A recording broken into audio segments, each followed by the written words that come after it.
So on this episode, I bought a car and I'm going to be saying goodbye to one of my favorite vehicles I've ever owned. Probably my favorite vehicle I've ever owned. And I'm going to be ranting about a dealership and a whole bunch of other things. If you haven't subscribed, please subscribe. I would appreciate it. Just hit 10,000 subscribers. Really appreciate all of you. So here we are at the end of the year, and I ended up doing kind of exactly what I said I was going to do. So if you don't know me, I have 4 cars. Well, we have 4 cars, myself and my wife.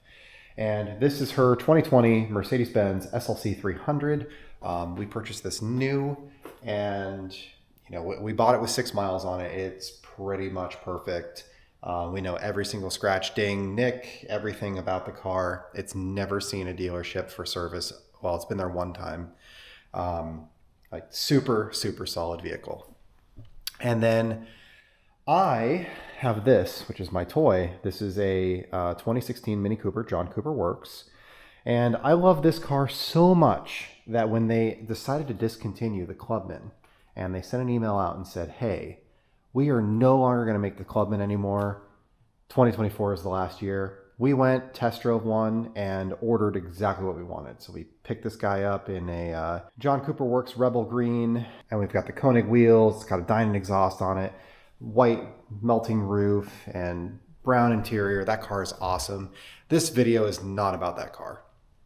So for the last couple of years, I have had a Honda Passport that has been my beater, for lack of a better term. Like, that makes me sound like I'm cocky, but I live in California and our income is high here, and a Honda Passport is a $500 a month lease. It's a pretty inexpensive vehicle in the grand scheme of things, and I purchased that to be a car that I could haul around kids, that I can haul around equipment. I work in IT. I've got computers in my car all the time and servers and random stuff like that, and it's just a car that I could drive around and not care about, and not have to have it be clean.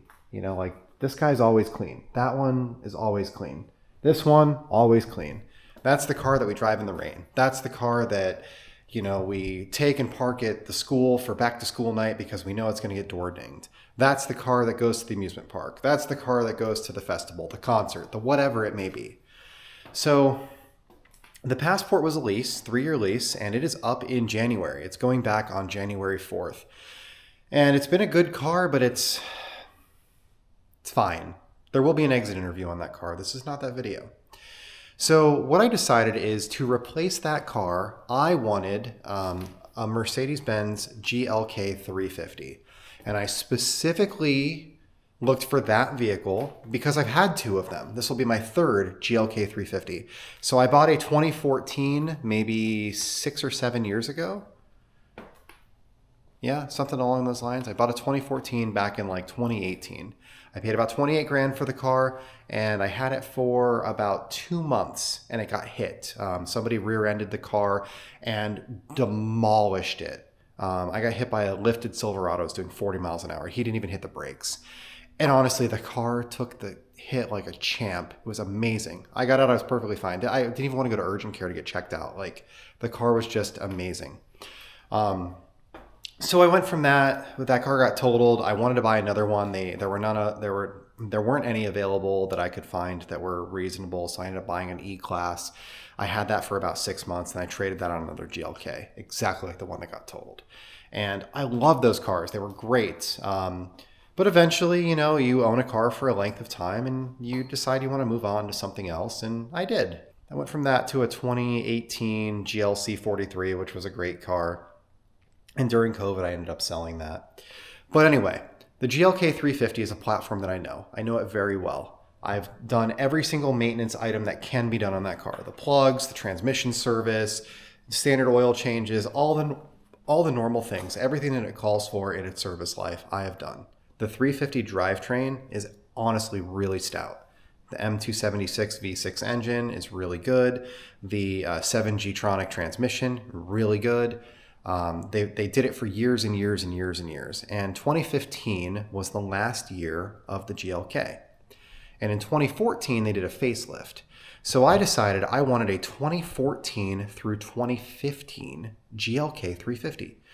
And I found one. Well, I found about 22 of them within 300 miles of me, and I've been looking for a little over a month now for the right one. So there were two specific things that I wanted the car to have. First, Jessica wants heated seats because she likes heated seats. And I don't think they're necessary in California, but I really don't care. So she wants heated seats. We're going to make sure it has them. Number two, it has to have keyless go.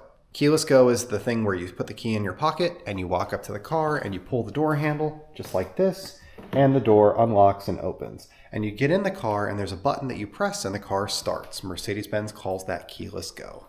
And not every car had that in 2015. Only certain models did. That was an option. Those two were things that I had to have. And then on want to haves, as far as color was concerned, I wanted a color that was not gray. And that sounds like that would be super easy. But truthfully, they made this car in 7 colors and 4 of them were gray. So you could buy the car in white, silver, light gray, dark gray, black, or red. So for me, it was white or red. I don't want any shade of gray and I don't want black. And part of that is because this is going to be a car that I drive every day, I drive in the rain, and I wanted something that wasn't going to always look dirty, and I wanted something that wasn't the same as the recent cars that I've driven. So we've owned 5 Mercedes, they've all been gray. My Mini is currently gray. I had an orange one that got totaled too. I wasn't even in the car. Sounds like it's my fault. It wasn't. It was parked. But, so we have a green car, which is basically black under the right light. And we have 2 gray cars right now and a 3rd gray Passport in the driveway. So I wanted not gray, white or red. And then the other thing, which was like a nice to have, was 4MATIC, so that it's a 4-wheel drive car. I was okay with not having that. So I came across one at this dealership down in Santa Ana, California. So it's about 200 miles away from my house. I'm in the central coast of California. I'm in San Luis Obispo County, near Santa Maria. And I found this car 200 miles away, near Irvine. And the car has 87,000 miles. It is white, polar white is the color. They actually made 2 different shades of white. So polar white is like the non-creamy white. Black interior, keyless go, and it has heated seats, and the interior is in good condition, and the car doesn't look beat to crap, and the service history shows that it's been to a Mercedes-Benz dealer for its service for most of its life. Seems really, really good. So I find this car, it's listed for $14,490. And truthfully, that's a good price. You look at the Kelley Blue Book value, it's anywhere between $13,500 and $14,900. This is on the higher end equipment packages. It looks like it's in good condition. It's got good service history. So as far as I'm concerned, that's a good price. I didn't really see a reason to negotiate or nickel and dime the dealership. Now they're 200 miles away from me. So I call them up and I say, hey, I'm interested in buying this car. I have 2 vehicles that I would consider trading. One is a 2021 Honda Passport. For that, I would need $26,000. One is a 2016 Mini Cooper. For that, I would need $15,000.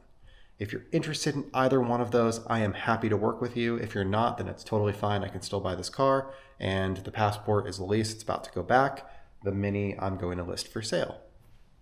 So they come back to me. They tell me no on the Passport. They lowballed me on the Mini. I told them no on that. And then, I said, okay, well, I called my credit union, ready to go. Send me over a sales agreement.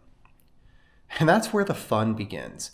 And if you are the kind of dealership that does these scumbag games, shame on you. But I get a sales agreement sent to me. And the car is listed on their website for $14,460. The car is on AutoTrader for $14,460. The car is on cars.com for $14,460. The car is for sale for $14,460. And this agreement shows $17,468 because they have a dealer installed anti-theft system for $14.99 and a dealer installed paint protection for $14.99. I don't mind dealers trying to upsell equipment. I realize that that is a normal part of finance, but in this case, it's already on there. So then I call the salesperson up. I'm like, dude, I already have financing. I'm ready to go on this. What is this extra $3,000 in crap? He's like, it's already installed in the car. I'm like, well, then the car isn't $14,460. The car is $17,458 with dealer installed accessories of these items. So either sell me the car for $14,460 and take these things off, or I'm walking. So it took a day and a half for them to finally come back to me and say, yes, we will sell you the car without all of these dealer installed accessories and actually meet what is on our website. So now we're like Sunday afternoon. Now it's Tuesday night right now. So I reach out to my credit union first thing Monday morning, and they tell me that everything is good to go with my loan. I sign off on a couple things on DocuSign. They're cutting a check. I will have it tomorrow. So now tomorrow is the day that I get to go and pick up my car. And I'll take you along with me on that. But for right now, I do want to talk a little bit about this. So on Sunday nights, I listed this car for sale. 2016 Mini Cooper John Cooper Works. It's my favorite car that I've ever owned. I'm 37 years old. I have had 30 cars. It is my favorite car that I've ever owned. And that includes a Mark 7 Golf R. That includes a Mercedes GLC 43, which is an AMG car, AMG Light. I don't know. It's not a 63, but it includes that Mini Cooper there, which I ordered exactly what I wanted. This car is just special. It makes me smile every single time I drive it.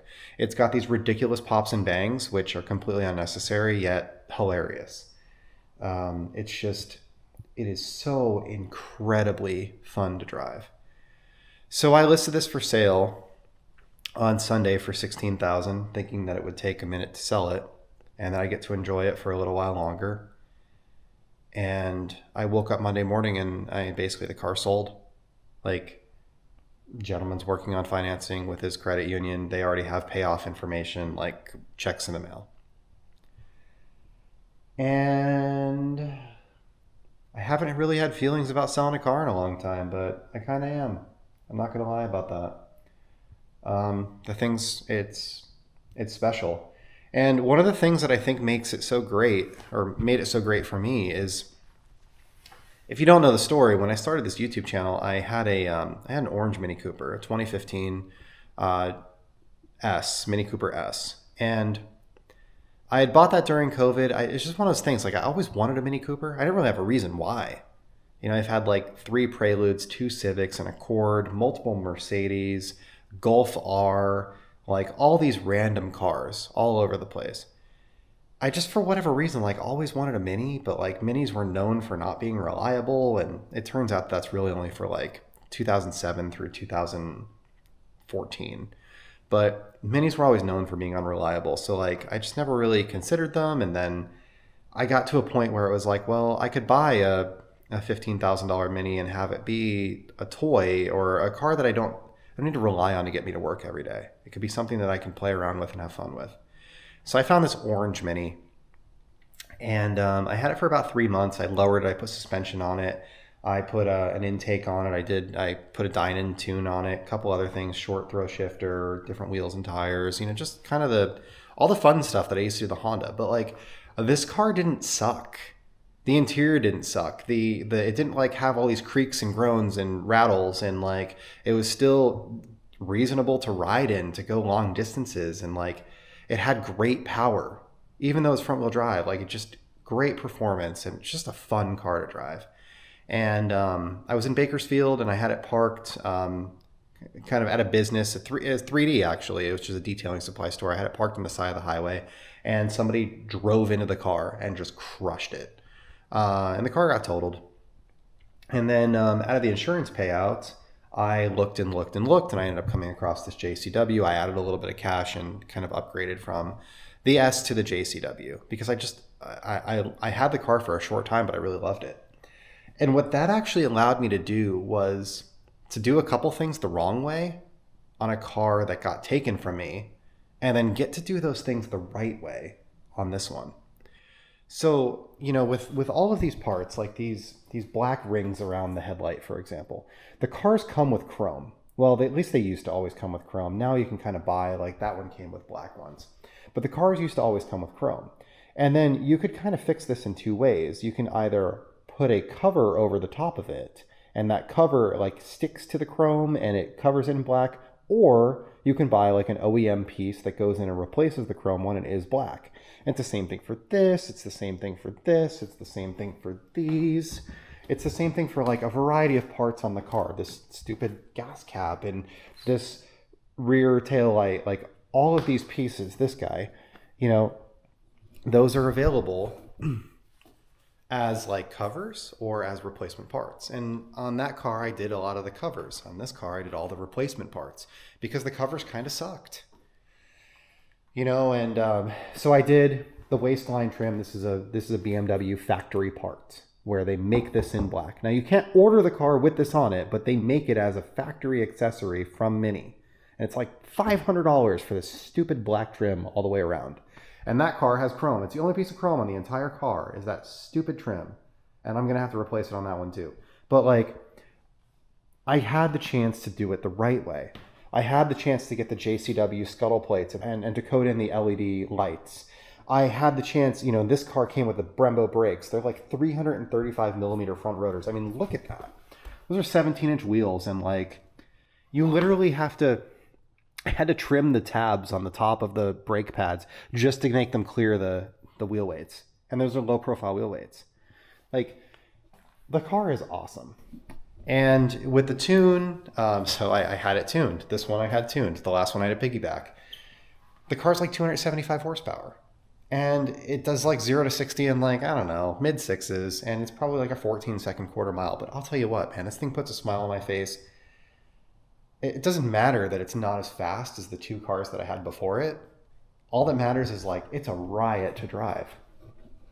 And like, check out the interior. If you're not familiar with it, I have these John Cooper Works buckets, which are made by Recaro. And it's just, this car is a great place to be. Even like these details, like this BFI shift knob, like it's the perfect red that matches the car. And it's just, I don't know. I had the opportunity to do it right. And I've had this car for 3 years. And at 3 years, it's almost the longest I've ever had a car. It's pretty close. I've had maybe 2 cars longer than 3 years. Well, I've had the Passport longer than this. Maybe that's the only one. But it's just, it's special. You know, the tag, I'm going to miss it. But it's going to a good home.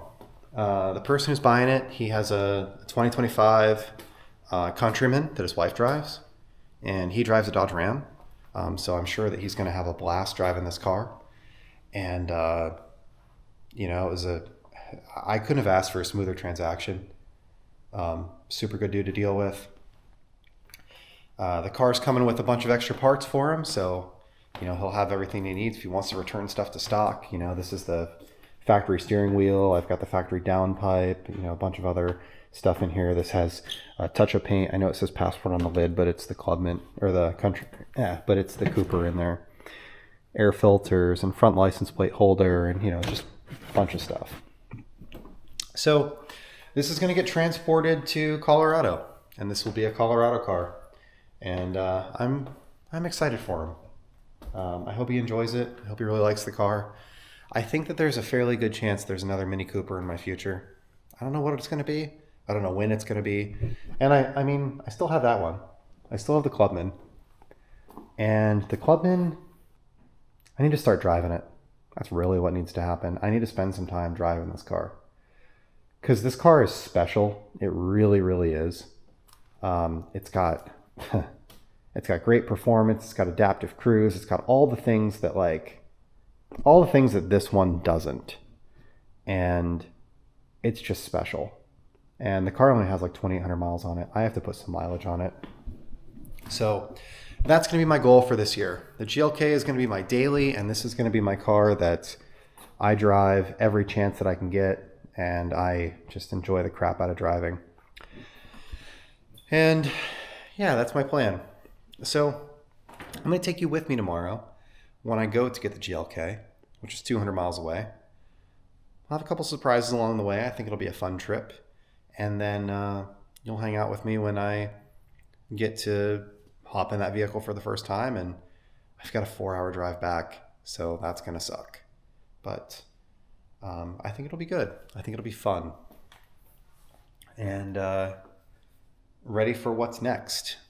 I've spent so much time in my life thinking about what's next and talking about what's next and planning for what's next and not necessarily enjoying the now, not spending the time with the now. I've been trying to be better about that. So I'm going to miss this car.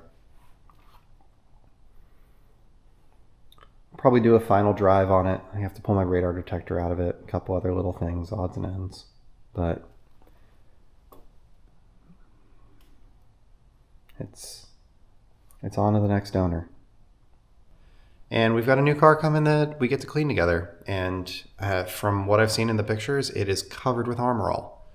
Like, I think that they might have applied it with a, I don't even know.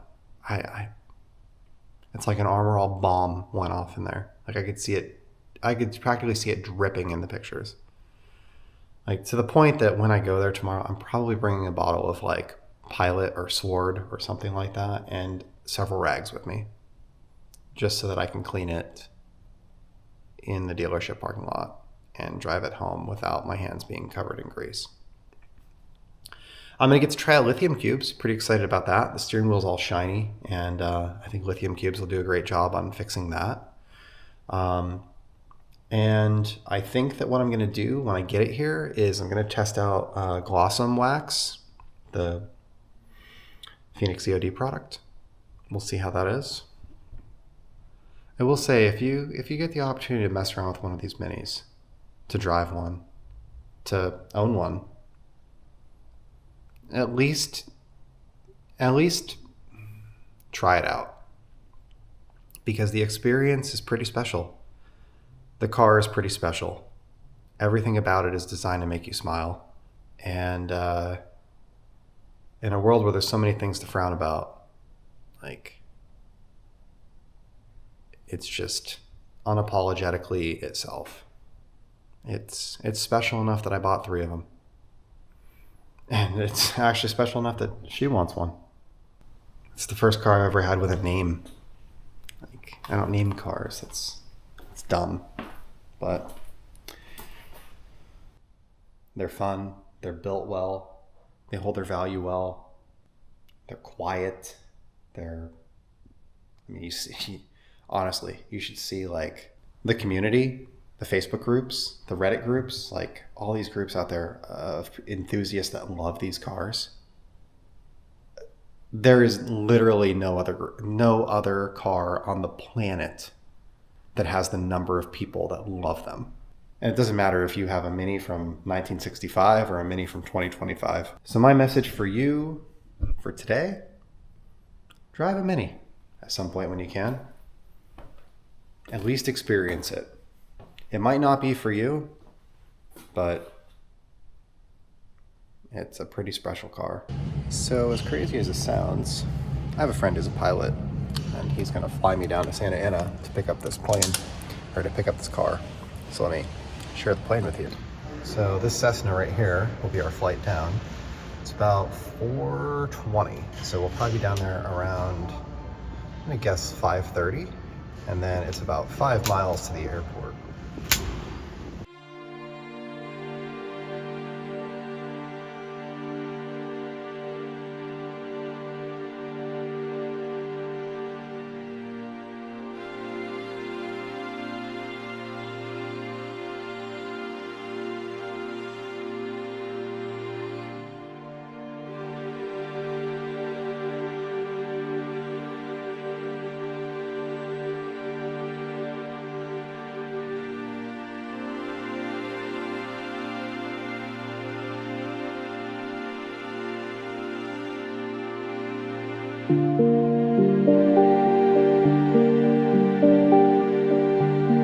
Alright, there's going to be lots to do here.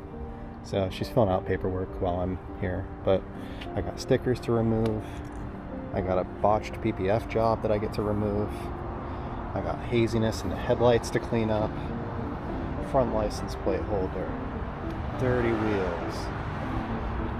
Oxidation. We're going to have lots of stuff to clean up.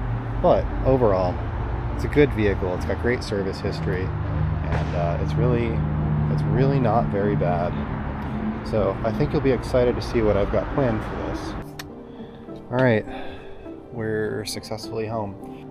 Tomorrow I'll work on a video just kind of showing you the vehicle and why I chose it, and honestly why I think it's probably one of the best SUVs that you could buy right now. So anyway, long day. It's about 11 o'clock at night. I started at like 6 this morning, so it's definitely time for bed. And yeah, I still have to go and get my Honda. It's parked at the FBO, but I'll pick that up later this week. All right, so I'm just looking at this in the sun for the first time. Thought I'd kind of bring you guys out and show it to you. First off, looks pretty good. I don't see any repainted panels. Paintwork looks good overall. There's definitely going to be some stuff that we need to deal with. So yeah, I mean, overall, nice vehicle. For a 9-year-old car with 88,000 miles, I'm not really expecting it to be like perfection, right? Like, let's just be reasonable with each other. But just looking at some things that, you know, I can attend to.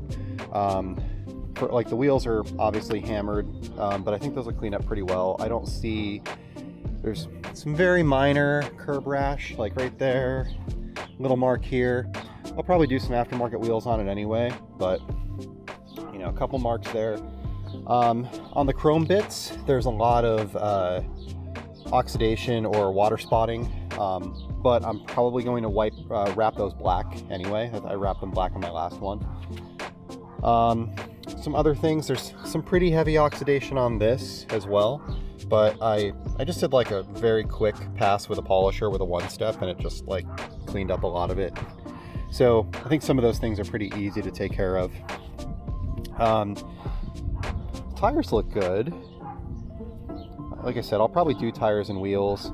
There's some oxidation on the headlight housing, so we'll polish those out or maybe replace them, but probably will polish them out. I'm sure they're expensive. This PPF is really a botch job. Like, first off, it's only the center of the car from here to here, not the whole hood. We're gonna end up with a line eventually, and then like this doesn't come down to here, and like it's obviously like hand cut, and I don't know, it doesn't look good.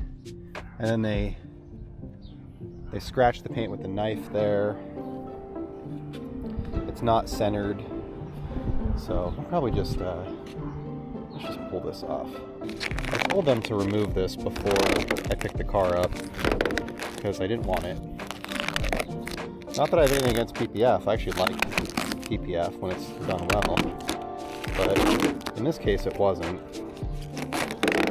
And my worry was that if the car had some rock chips or something like that on it, that I might actually end up peeling the paint off, but at least this is coming off pretty easily. So actually, paint looks pretty good. It's gonna need some cleaning. It's gonna need a deep cleaning. We'll hit this. There's a couple other things like here, you know, some oxidation on these wiper arms, some like the roof rails, some of these other spots. I think this is all able to be cleaned up though. The interior is really solid. Even like the seat has like hardly any, there's really no bolster wear. Steering wheel's shiny, but I think that'll clean up really nice. Door panels look good. A little bit of wear on this window button, a little bit of wear on the end button on the phone. Back seat's super solid. I don't know that anybody's ever sat here. You know, all the center console, cup holders, all of that stuff looks great. I don't know this ever had a passenger in it, or a piece of groceries in it. Like, it's just WeatherTech mats, clean carpet, spare's never been touched. Like, there's no marks on the side. Like, everything looks really good. So the way these cars work for a spare tire, so they actually have this is a full-size spare. It doesn't look like it, but it's a full-size spare. So there's a jack, there's a pair of white gloves, there's a compressor, and then those are your tools for removing, and there's a tow hook there as well, right? So when you install this spare, and inflate it, the rubber like unfolds and it grows to be as big as the car. But it's in this state, in this flattened state, it fits in the car. It's like it's the most awesome spare I've ever seen, honestly. Like, and I've had the opportunity to use one before, which sounds like a negative thing, but like works really well. It has wheel locks on it. I got the key. First aid kit is still in here. It's from the factory. So match that. I mean, it looks really good.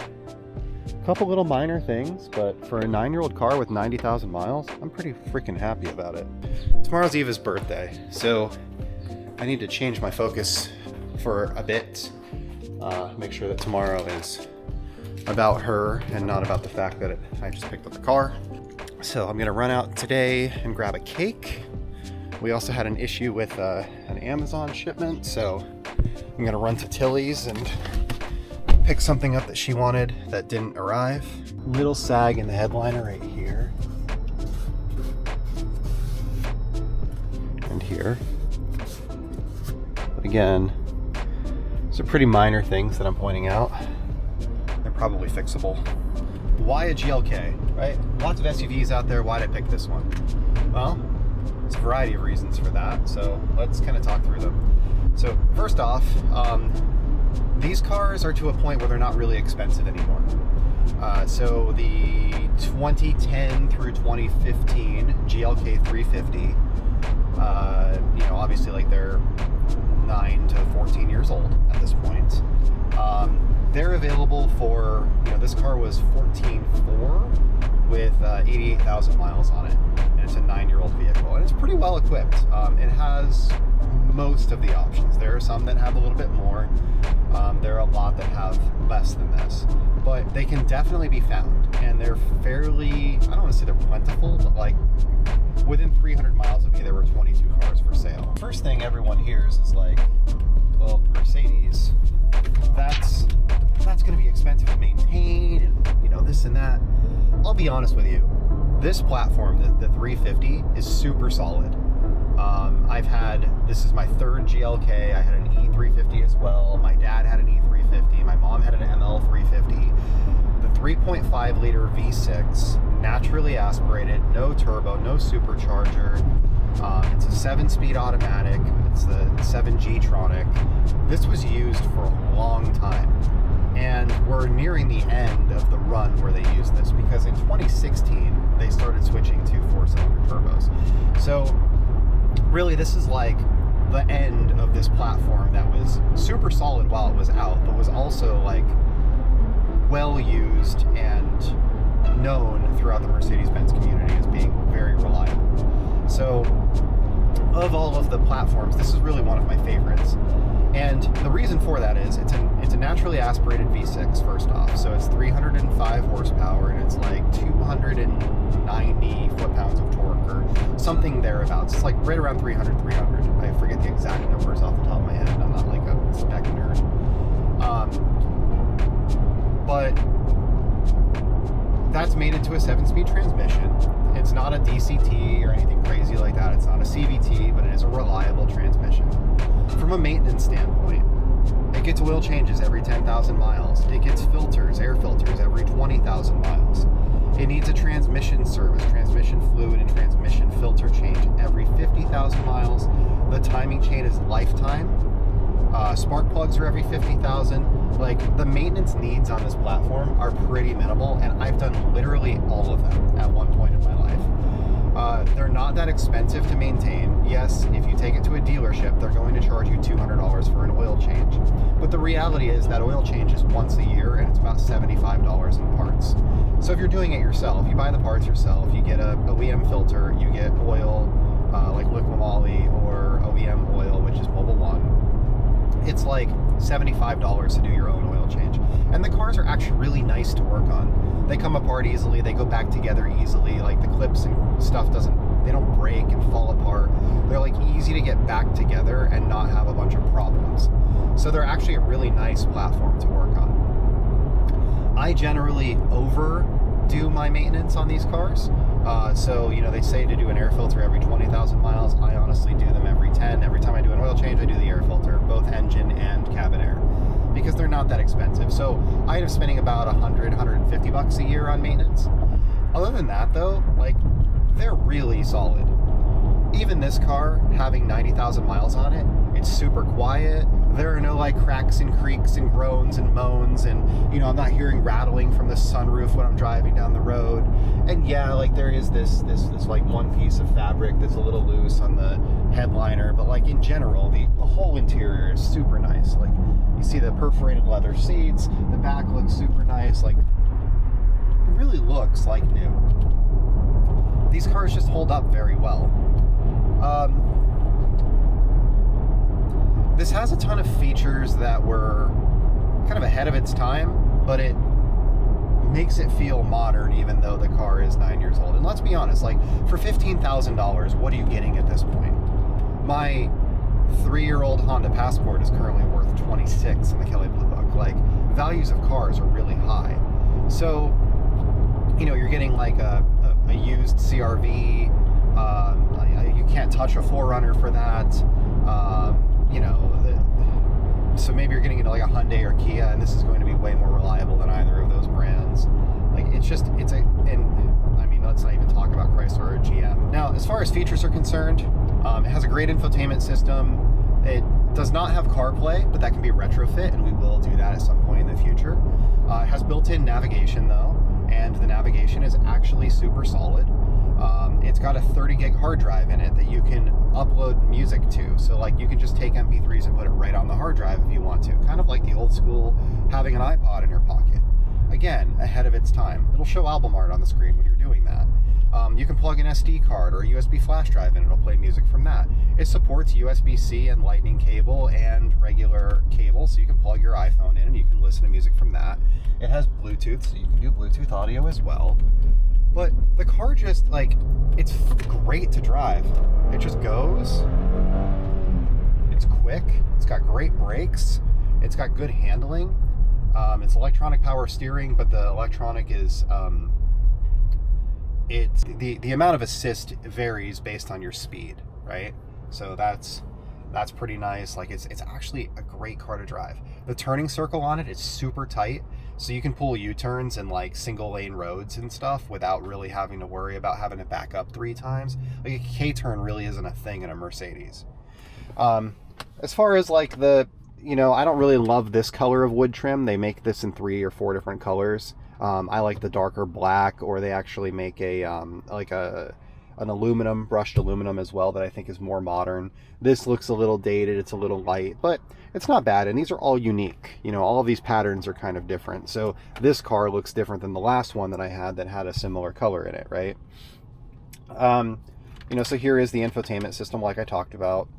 Pretty simple and straightforward, but like if we go into, you know, just looking at like all of the media options that we have, AM, FM, satellite, disc, so it does have a CD player, memory card, there's a hard drive in it, there's USB, there's a media interface, there's Bluetooth audio, and an auxiliary. Like there's like 10 different ways that you can connect your freaking music to this car. This car is awesome when it comes to a sound system, like on the aftermarket side of things. We'll get into that. That'll be a future video series, because I've done sound systems in these cars before. But the way they're built, the tweeters are up high in the pillars, or in the sail panels, I guess you would call them. And they have like 7.5-inch woofers in the doors. So you can put like a Focal 6.75-inch woofer down there, and the mid bass in these things is insane. They're built well, so they don't rattle, and like you don't hear all this, you know, license plate noise and creaks from the plastic in the back and all this other stuff when your subwoofer hits. Like, they're just great sound system cars. All of the electronics are already in the back, because if this car had Harman Kardon, the amplifiers would be back there, so the harnesses go there already. And there's a secondary battery in the trunk of this car for the Eco Start Stop, so you can pull your amplifier right off of that. You can disable the Eco Start Stop with coding, so that's cool and something that I will be doing. I don't know, it's a super solid platform. And even this car with 90,000 miles just feels great to drive. Some other features you might be surprised to find on a 10-year-old car. So on my dash, you see where it says hold? Well, I'm sitting here waiting for this traffic to move by, and all I had to do was press the brake down, and now the car is holding. I don't have to hold my foot on the brake when I'm stopped. I can press the gas, the hold releases, but this has auto brake holding. That works on hills too. So if you're sitting at a stop sign, a red light, something along those lines, you don't have to hold your foot on the brake, you don't have to put the car in park, it just stays. Awesome feature. Mercedes-Benz was really the first to do that. And, well, at least as far as I know, I'm sure somebody in the comments will be like, well, actually, Yugo did it on the blah, blah, blah, blah, blah in 1973, and you should know that. Do your research. But the reality is that, like, Mercedes is probably the first platform that I've ever been exposed to that did that. The GLK is really, it's small enough to park anywhere, but large enough that, like, your family fits in the back and you can haul stuff around. From a towing perspective, it's actually awesome because it's 300 horsepower, but it has torque and weight, which are really the two things that make a good tow vehicle: torque and weight. So yeah, I'm pretty excited to dig into this. I'll do a lot of it on the channel. Like I said, it's my third one of these, so I'm super familiar with the platform, which I kind of like doing, you know, the second or third iteration of a vehicle because it lets me, like, learn from what I did last time, right? And do it better this time. And we'll do that all on video. The glove box is huge. There's another huge glove box here. It's awesome. There is like a vent that goes into here to like keep your glove box cold, and like, I don't know, there's just stuff everywhere that you find. It does have memory. So obviously, like, if you put this in 1 or 2 or whatever, it moves your seat, but it also moves your steering wheel because the steering wheels in these are power as well. You could think, oh yeah, power steering wheel is like one more thing to break. Let me tell you, when you shut this car off, the seat moves back and the steering wheel moves up to let you in and out of the car. And like, that is awesome. You get in the car, the steering wheel moves down, the seat moves down, and then, like, if you're, you know, your significant other drives the vehicle as well, because you're, you know, family who does that, like we do that. So she'll set hers for 2, I'll set mine for 1. So when I get in, I press 1, it moves the seat, moves the steering wheel, everything is good. Then she gets in, she presses 2, moves the seat, moves the steering wheel, moves the mirrors as well. Everything is good. Other stuff like this mirror is auto dimming, those side mirrors are auto dimming. So at nighttime, they'll automatically like dim out oncoming traffic or headlights or any of that kind of stuff. I don't know. It was kind of ahead of its time. And now it's like cheap enough that, and I recognize that $15,000 isn't cheap. Like, that's not no money. I get that. But comparatively to the market, it is cheap enough that it's like, why wouldn't you drive a Mercedes? Like, really, why wouldn't you? I'm rambling a bit here, but what I really like about this is the platform, the M276, the V6. So one of the things that Mercedes had to do, and most other manufacturers did as well, because of the fuel emission standards and law changes, in 2016, the GLK became the GLC, and the ML became the GLE. So their two smallest SUVs were the GLK and the ML, and those went from, like, I don't know, 2010 to 2015, or 2007 to 2015, something like that. It was a pretty long stretch. So in 2016, they redid the model line, and they came out with a new C-Class, they came out with a new GLC, which replaced the GLK, and they came out with a new GLE, which replaced the ML. And they went from having a GLK 350 to having a GLC 300. And the 300 is a 4-cylinder turbo, which is like 280 horsepower, but it just doesn't have the get up and go that this does. It also has more gears in the transmission, so it does feel like it's hunting a lot more when you're driving it. And I've spent quite a bit of time in GLCs. I have a friend that owns one. I owned a GLC 43 for a length of time, which I recognize is not the 300. But I've also, when I had my cars in for service back in the day, like when I used to take them to the dealership for service, I often had GLCs as loaners, and I've spent a fair amount of time in them. And I don't want to say they're gutless. Like, they're not terrible to drive, but they're not this. They don't have the performance that the V6 does, or that the NA does. Like, they have turbo lag. They don't have the performance that this car does, and they don't have the feel that this car does. And for things like towing and hauling things around, like, I would prefer a V6. This actually gets better gas mileage than my Honda V6, my brand new Passport that's, you know, a Honda, like, which is kind of known for having good gas mileage. The overall average on this car is like 24 and a half. That is like 19 right now for me. So that's another piece too. It's like, when you've got a turbocharged car, they can claim that they have great gas mileage, but like when you actually drive it with any bit of aggression, I don't know, aggression is probably a wrong word, but like when you drive it, when you actually drive the car, you tend to get way lower gas mileage than what they claim you're going to get. All right, so I'll talk very briefly about my plans with this. So there's a bunch of stuff that I want to do. I'm not sure the order in which we'll do it, but we're gonna do paint correction, we're gonna do ceramic coating, we'll probably clean up some of the exterior trim pieces. I might remove some of the chrome and wrap the chrome that remains in black. There's some pieces that are not removable. Give it kind of more of a, I don't know, stormtrooper look. I'm just not big on chrome, honestly. It's not for me. We're gonna put a sound system in this, and I did a sound system in my last 2 cars, so I actually have all of the stuff that I need. Audison Bit 10, or I have a Moscone 4-6 as well, so we'll use one of those 2 processors, and then we'll do fully active fronts, no rears, and probably a 10-inch, maybe a 12-inch sub. So we'll do all that. That'll be fun.